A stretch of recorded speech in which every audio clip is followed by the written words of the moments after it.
Yes! I did it! I got a job! What's up, my fellow trashionaires, on this beautiful day? I finally got a job. You know, if you've been around long enough, you've known that for the past 5 months I've been looking for a job because I quit my old one because I didn't really like it. And so that thing I mentioned last video about finding some money, it was a job interview I was gonna get paid for. And I got it. I got it. It would have been so upsetting if I didn't, because that was my best interview ever. My best shot, my best everything. I had everything they needed and they were desperate. And I got it. I can do it. I can do it sometimes. I can be successful. It's not like I'm unsuccessful a lot, but when it comes to jobs, that's another thing entirely. So yeah, welcome back to another episode of good content. On today's episode, we're covering Guardians of the Galaxy 3. Again, I stand with the strikes going on, all of them actually. If you need money, strike and tell your boss you need it. They got enough, they can tell you. Because I'm making money. I'm making money. I've worked, besides Tuesday, I've worked every day, and I'm gonna work tomorrow. So I'm excited. I really like this new job. I hope it lasts. I signed the paperwork yesterday. I brought it in today. It's official. I'm employed. I can't remember exactly. I'm pretty sure the person who hired me told me, but I'm pretty sure they told me I get paid on Sunday and I get paid $15 an hour. So I'm doing good. I've worked.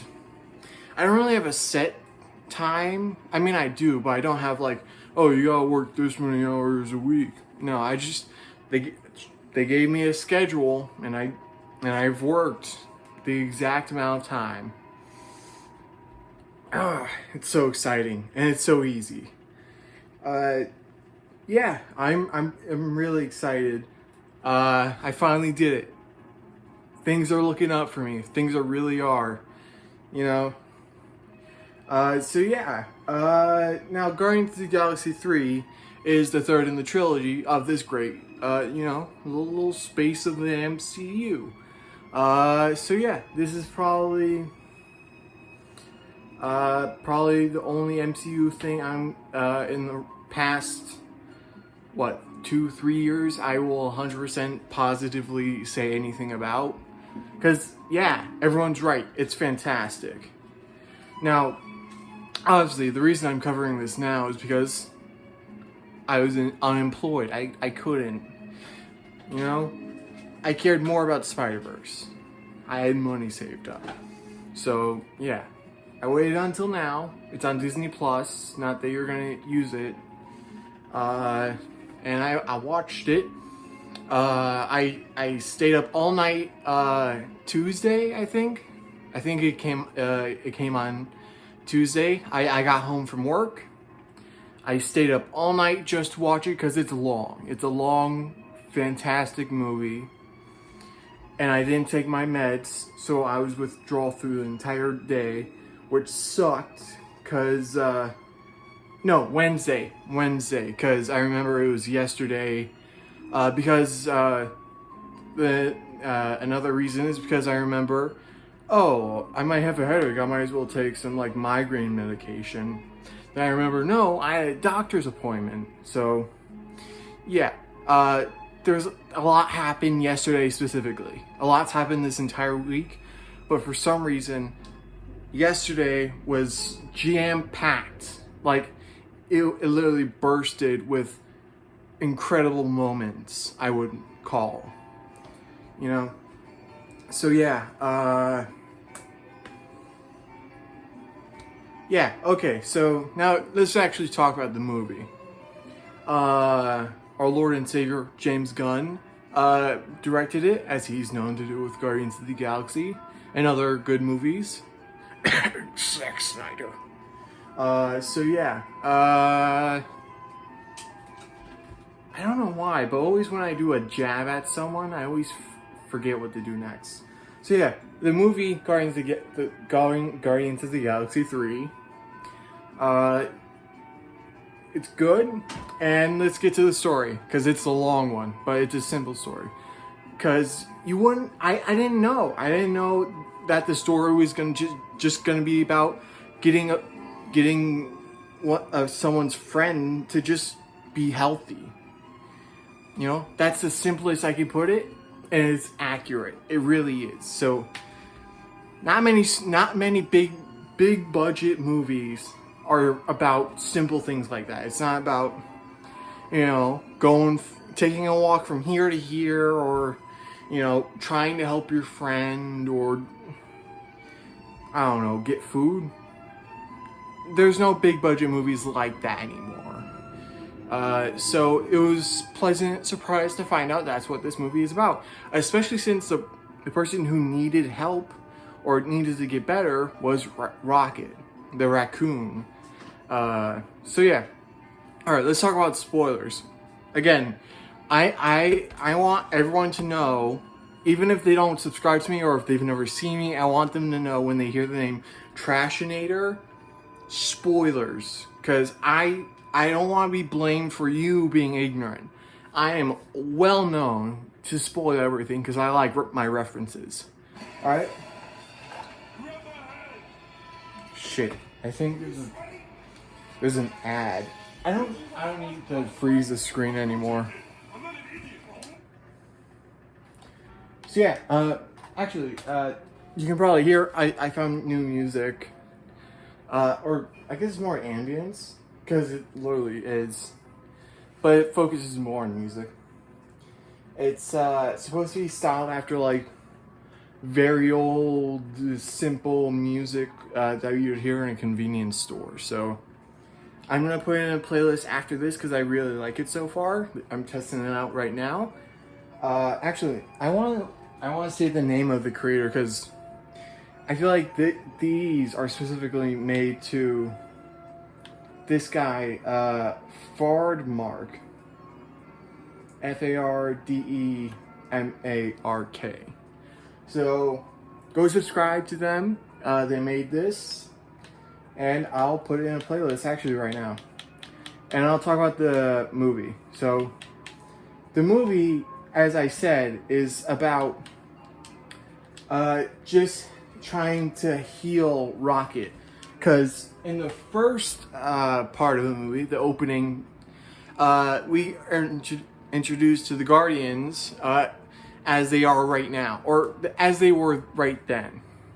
They were down on their luck. Not really down on their luck, but they were down. They weren't really at their pinnacle, but they weren't like at their worst, like when they first joined together in the first movie. They're all trying to do their thing. They bought Nowhere, the celestial head that's now like a city or planet for them. It's their HQ, but other people can live there. So they bought that, and so they're just doing their own things. Like they set up a sign on a certain building that's like Guardians of the Galaxy, and it looks like the title. And so they're doing their thing. You know, it's really funny. I just noticed on my, Bob, my turtle, I just noticed on her tank, there's kind of a silhouetted stain mark. Kind of looks like Drax, actually. I'm not like making this up. It really does look like that. I'm not gonna show you over there because it's messy, but I'll take a photo later. So yeah. Okay, so yeah, they're doing their own thing. They're a bit down on their luck, especially Peter Quill. He got messed up because his girlfriend died, and a past version of herself came into their timeline, and now she's back to. I mean, she is her old self. You know, it's weird to phrase it because, you know, English isn't like that. You don't really refer to anyone from the past that's in the future. That was someone else, but they died. It's weird. It's not weird as in, oh, I can't believe it. It's weird as in, I understand it, but it's weird. There's nothing really other to explain it. So he's just drunken slob, just sitting there, and Rocket's basically leading the team along with Nebula, because him and her were the only ones left after this snap. So they're the closest. They're the glue that holds the team together. Of course, everyone is now back except, again, Gamora. She's off with the Ravengers, as we'll see later. And so after they put Peter to bed, and Rocket's in his room by himself, suddenly Adam Warlock comes in, tries to kidnap him, and then after a fight, he goes away, and he actually shot Rocket. And while they try to heal him, they find out he has a kill switch on his heart that if anyone tries to surgically resuscitate him or use a med pack, which they were using, it's basically fixed all like circular. It's a mechanical fold out brick like thing that heals people of anything. So if anyone tries to use that, he dies. So they all band up together, and they go and try and find out how to heal him. But of course, Rocket doesn't like mentioning stuff he doesn't like mentioning things about himself, especially his past, as we'll see later why. So the first thing they do is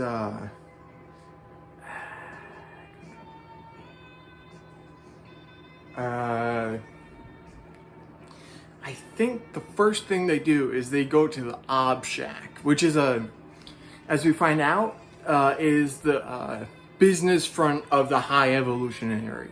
Now, who is the High Evolutionary? Some prick who thinks everything is imperfect and he needs to fix it in the way he thinks is perfect. That's who he is. He's the #1 bioengineer in this universe. So he's really good at what he does, but what he does is also horrible. So yeah, that's who he is. And the Ob Shack, is a structure made of organic material that he uses for his business of making biomechanical enhancements and what have you, or surgeries. So they go there to try and figure out what they can do to help Rocket. So they get in, but before that, they ran into the Ravengers and Gamora. So they're like, all right, you were going to do something stupid. We have something better. Put on these suits and we're going to go in there secretly. So they go in, they go split up, and they find what they need to. Peter, Gamora, and Nebula go find his records, or what's left of them, because we find out the code to actually turn off the kill switch, the High Evolutionary deleted it because he made Rocket and he doesn't want anyone else using him, because as we see in flashbacks, which are spread out throughout the movie, so Rocket is actually included in the story without having to actually be in it as an active character, because he's dying. So as we see in flashbacks, the High Evolutionary created him, or this version of him, the highly intelligent, able-bodied, speaking animal. As we see, he actually is a raccoon. So you can actually do a little interpreting and say that raccoon is a bit of an allegory for what have you, you know, like queer people or disabled people or people who just want to hide their identity because a higher person that is sort of like responsible for them would lash out or kill them. So a little subtext in there in this movie, so that's nice. So they find that out, so they're like, okay, so the high evolutionary must know something. But of course, I'm forgetting again. You know this about me if you've subscribed, which by the way, if you haven't, please do. I appreciate it. We're so close to 30 subscribers. We're literally one away. So if you want to be petty, unsubscribe if you already are. I don't really care. I'm in it for the waiting game as I was with my Twitter. I'm still upset about it, but I've gotten over it mostly. But yeah, so yeah, we're so close. Please, I'm not begging you, just saying. The fuck is that? Oh yeah, I got a bat.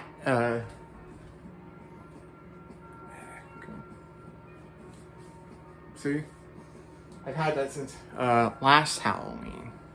It's been right there, and that's the first time I've touched it in almost a year. So, all right. So, also, I think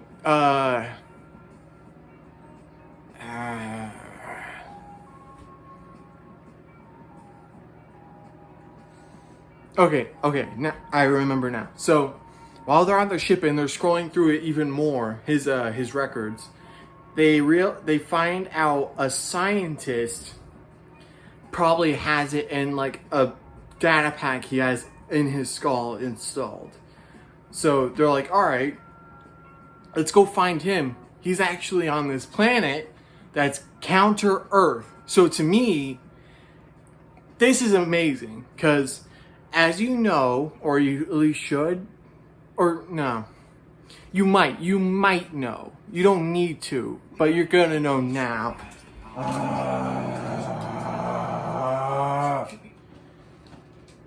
Alright, I'm just gonna leave the controller on because I like to turn it off to save the battery, which I won't be doing much anymore because I got a job.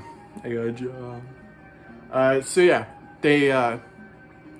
so for me, this is a crazy thing because I love, I forgot the name of the series. This is making me look bad.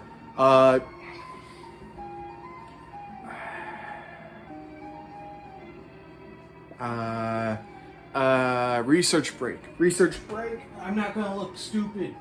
I'm not gonna just give up. I want you to understand how big of a deal this is to me.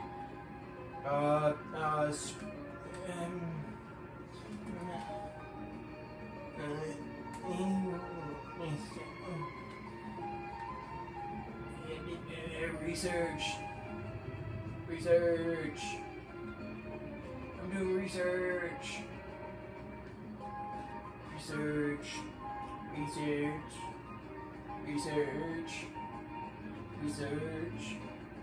Spider-Man Unlimited. No wonder I didn't remember. That's a stupid name. But it makes sense. Because I love the show. This is my TV Spider-Man. It didn't get me into anything. I knew these characters beforehand. But this show is the reason I like Spider-Man so much. Alright? Of course, it's not hard. Everyone loves Spider-Man, you know? Spider-Man is just the superhero. He's simple. He's human. He is so human. He's the most human. You know?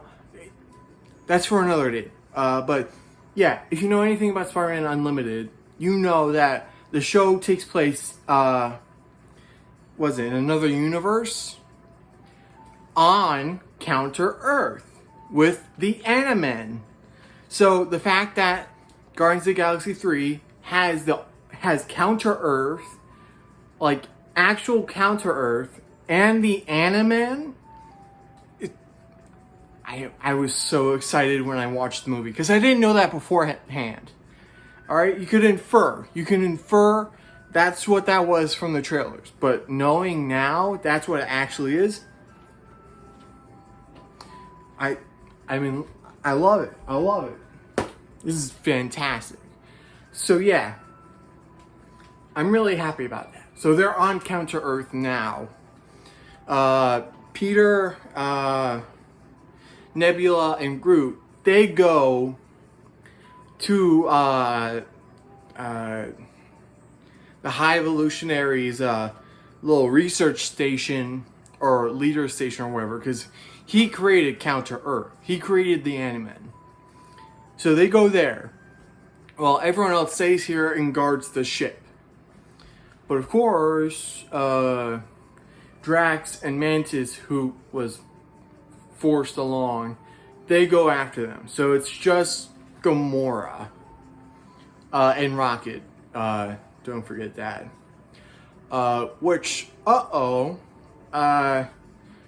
Adam Warlock's here again, and he's got to capture him to look good. Because, as we find out, his people, the Golden People, from all the way from the first, I think they were in the first movie, I'm not sure. I'm pretty sure I'm wrong. But, from at least 100% I know they're in the second movie. So, from the second movie, they were pretty integral to the plot then. Because Rocket stole their batteries after the Guardians had defended them from an alien or interdimensional being that wanted to eat the batteries because they feed off him. But Rocket stole the batteries, and now they're upset. And they've been growing Adam Warlock for a long time. But the High Evolutionary actually forced them to take him out early to hunt Rocket. So, of course, he's now developmentally stunted. So he acts like a child with having the powers of a god. So that's basically, I guess that's a downside. It's not bad, but for people who only see Adam Warlock as this cosmic being capable of wielding the Infinity Gauntlet with no problem and is always right, or whatever, they're probably really upset. I don't care. I haven't looked up anything. I don't know if they're upset. All I know is I love the movie, and that almost all people, understandably love this movie. So yeah, so that's why Adam Warlock acts like a child. Because he kind of mentally is. He isn't fully mentally developed enough to be capable of using his extraordinant power to the fullest extent. So, again, it's summer, it's hot. So yeah, that's why he's here. So yeah, now while he is trying to find Rocket, Peter is talking to the High Evolutionary about everything that's going on. Of course, the scientist they need is also there, because, he's like a right-hand man. So, the High Evolutionary and Peter, or mostly the High Evolutionary, they talk. Peter's like, oh, I get it. This is like the third time I've done this. I do not care. I just want to help my friend. And the High Evolutionary, your friend is a mistake. Here's an abomination I created just for science. Here's mine. By the way, the High Evolutionary's performance is perfect. It's so unsettlingly real and just fantastic and creepy. I love it. It's so good. So yeah, after they talk and the High Evolutionary leaves, he tells the men to kill them, but luckily they had to sneak in their weapons because they had a no weapons rule. So Groot has weapons stored in him because he's buff. If you didn't know, in the Christmas special we find out he's buff. So this isn't new. It's just he's also buff in this movie. So he has weapons stored inside him. 2 of them out of the 6 are Star-Lord. So he gives him his guns No, Groot has 6. So Groot has 6. He gave the two. He had Star-Lord's weapons with them in him. So he gives them to Groot. He gives them to Star-Lord, and then they kill everyone except the scientists. But the High Evolutionary is like, yeah, he said this before, but he says the Animen are a failure. They're not perfect because the Counter Earth is just a copy of 1980s American culture. So there's drugs, violence, and I don't know, bigotry. Because he pointed that out. He was like, the bigotry and ignorance are the downsides of your culture, Peter Quill. And he goes on for the rest of the monologue. So yeah, that was before. Now we're here. At least they're all skippable. At least I'm grateful for that. So, yes. So they grab the scientist. Okay, wait, no.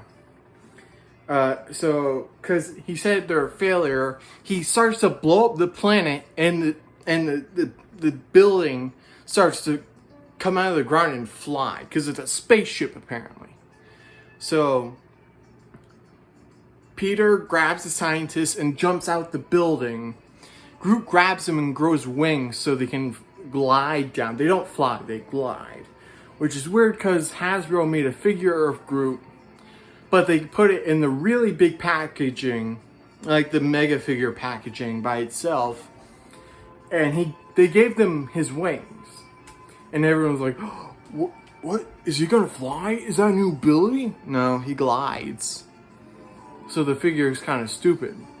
So instead of Groot being the Build-A-Figure, they have Cosmo. Like, I love Cosmo.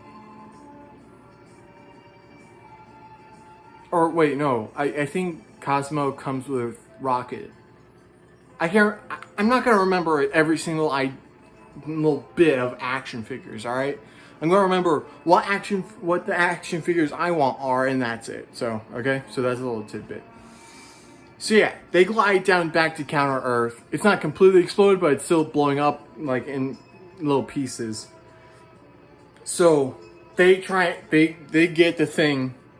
But also, while that's happening, Gamora is on the ship.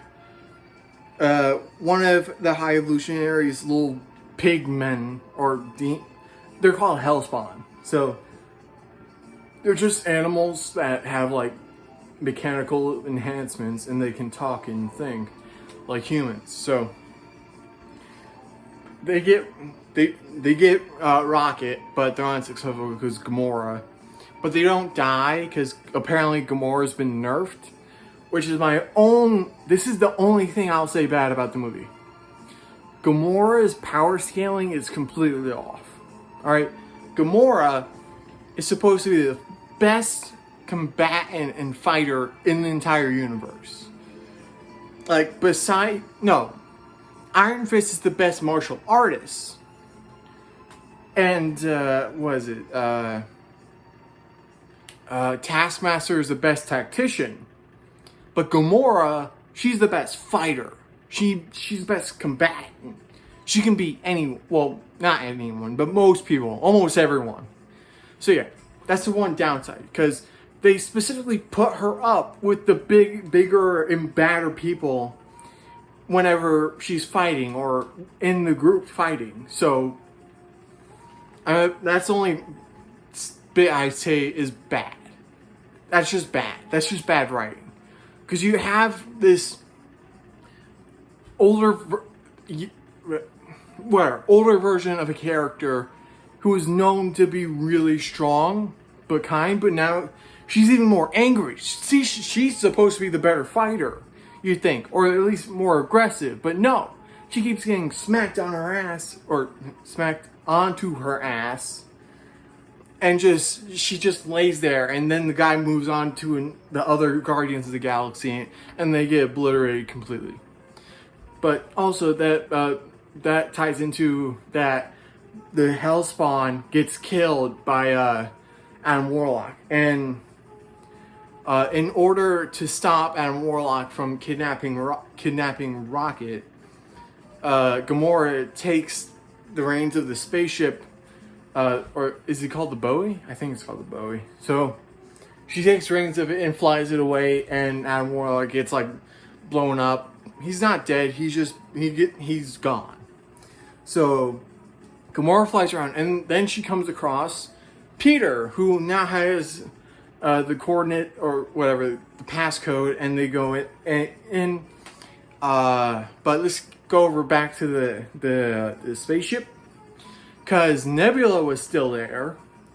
She thinks Peter's still in there, so she's like, "Oh, I gotta go!" And she runs, and she gets onto the ship. But Drax and Mantis are now there, so they go in as well with her, and now they're in there, and they find out, a high evolutionary made more human animate, so they're just new humans. Wink for my comic readers. I'm not one. I'm not. I just watch a lot of videos. So they find that out, and now they're trapped. They're locked in the ship. Not before they find out that after Peter and Gamora and Groot, they try to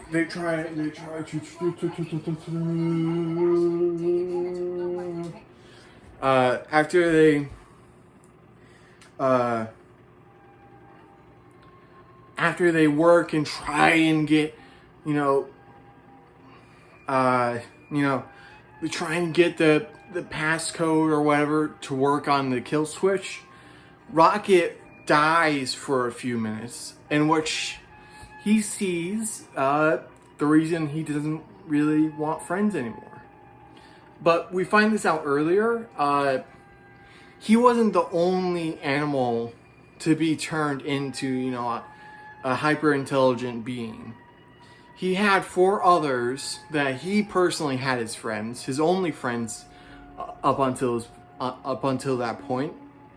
And the main one was Lila. Then you had Floor and Teefs. Their names related to a previous flashback. So, but sadly, they died after Rocket tried to escape, and the High Evolutionary killed them all. Except Rocket. He got out safely, and that's why he's alive now. Well, but while he's passing on, he meets Lila again. And she's like, "Do you want to come with us?" And he's like, yes, I let you down. I'm so sorry, but yes. But she's like, not yet. You have another family. She doesn't say that, but that's what she means. And he goes back. And he's alive again, because the passcode worked. The kill switch is dead. I don't know why. I mean, I know why they didn't remove it then, but I still don't know why they haven't removed it. Or we never saw it. I don't know. That's a question of mine. So yeah, Rocket's alive, but 100% now. So he's good. So after that, the other parts of the Guardians of the Galaxy, they call and like, "Hey, are you all right?" And Peter's like, "Oh yeah, we're all right." And yeah.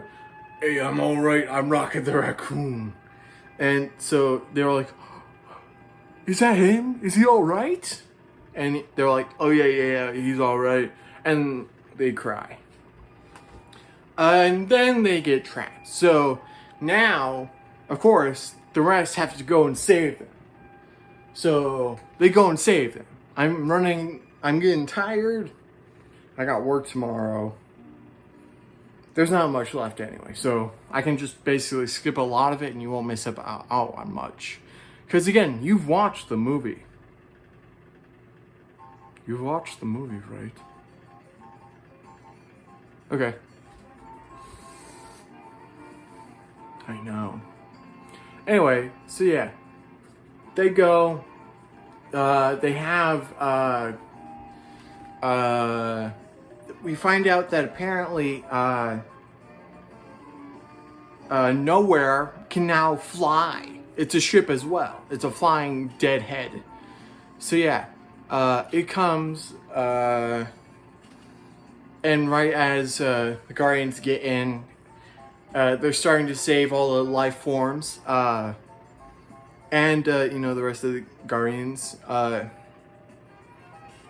They're putting all the life forms they save on nowhere. They defeat the High Evolutionary as a family. Rocket gets his closure. And they save every living thing on the ship, including the enemies who are running it. Or at least the ones that didn't directly attack them. And it's pretty hard to tell if someone's saying him or em, as in like a shortened version of them. So yeah.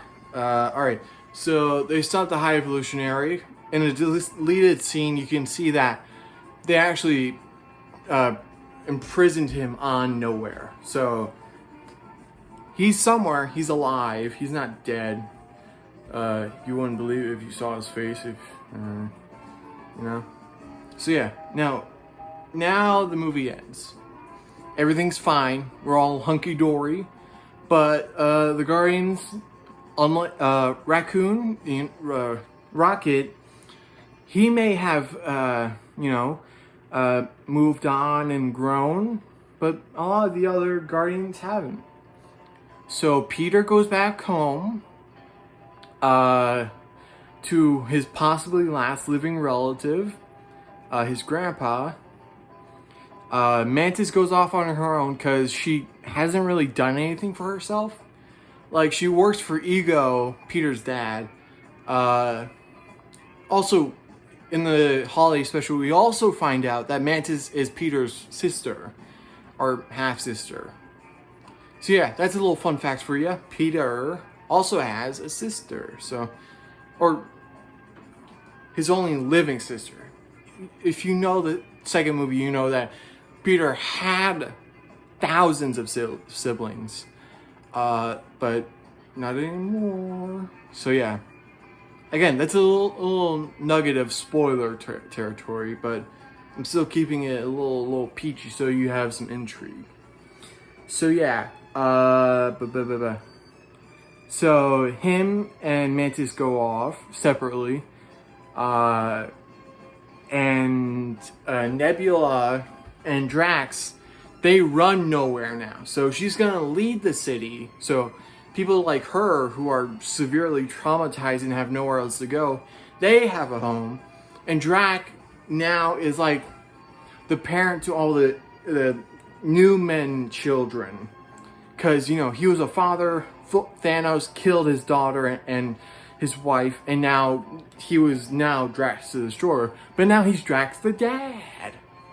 So yeah. So that only leaves Groot and Rocket.